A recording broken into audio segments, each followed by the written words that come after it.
Hey, what's up everybody? This is Warcraft 1, and today I want to show you guys something that's going to be coming in patch 8.1, and that is that they're going to be adding a vendor for the Horde and Alliance for Island Expeditions, so you can buy certain items with Seafarer's doubloons. They're mainly cosmetic vendors, except for the first thing that you can buy, which is reputation items for 4 of the reputations. That's 3 for each faction, and then the Tortolas.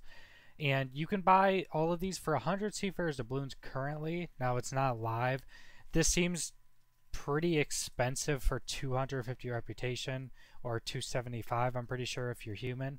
But it seems way too expensive for that. I would not be surprised at all if they half it or make it less than half of what it currently is. Because 100 is way too expensive, especially when you look at the other items, like there's these hats you can get that can be used for anybody, so they can be transmogged on any armor class piece, that are 100 a piece, and there's only 3 of them. There's one pet that's just a recolor of a bunch of different other pets you can get. Now I'm not 100% certain if these 2 pets, if you can box them and then be able to sell them to people, because I think some pets, or all the pets from Island Expeditions, weren't able to be caged up anymore. But it's 100 for one and then 200 for the other one, which I think the other one is much newer. The Octopod seems to just be another recolor of all the ones you can get in Island Expeditions.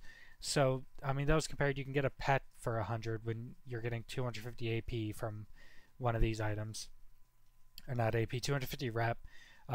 So I think they're definitely going to reduce that. That seems way too expensive. Some other stuff you can get a bunch of stuff for toys, just random different toys, not that big of a deal at all.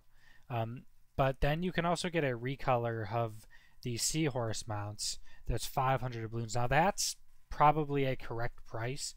I've had over 150 sitting on my warrior, and that wasn't even farming Island Expeditions. If you got a group together and farm these, you could easily get tons and tons, especially if you have the perk for your boat that has a chance when you get doubloons to give you more. I've seen people, I'm pretty sure you can get up to 21 max from one of the sacks you can get it after the Island Expedition, but 500 is pretty decent. Now, this is all they're showing on these vendors, but I would not be surprised if there's either vendors changing weekly with the Island Expeditions, which I would probably say is probably something that's going to be happening, because the vendors on the boats that used to sell, or that will still sell, like the buff items and damage buff stuff like that, those all change weekly. I would assume that the vendors would be changing what they sell weekly. It would honestly just completely go with everything they've already done with Island Expeditions, with the mobs in them changing weekly, the maps themselves changing weekly, the vendors inside the Island Expeditions changing weekly.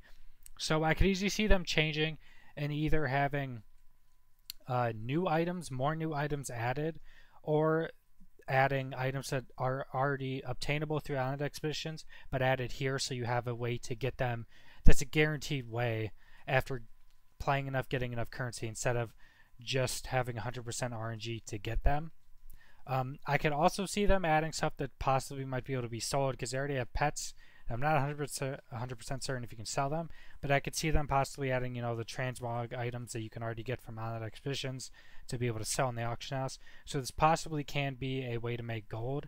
Right now, it seems to mainly be a way to get, cosmetic items and rep items, stuff like that, just for you, and not being able to sell it. But later, possibly, if they change stuff on these vendors, they'll be able to have stuff that you can sell on the auction house to make gold. But I just want to show you guys this. This is definitely in a right direction for Island Expeditions and the game. They're adding multiple vendors throughout the game with the next patch. I think that's honestly, it should have already been in the game at the beginning, especially how random the stuff was, but I'm glad they're adding it now, making more of a reason to do Island Expeditions, and more items to get, and a much easier way to get these items. So let me know what you think about this. Let me know what you think, if they're going to be adding more items to the vendors or more vendors. Like the video if you like it. Subscribe if you want to see more videos. I'll hopefully be coming out with more gold farm videos and stuff like that, especially in 8.1. And thanks for watching.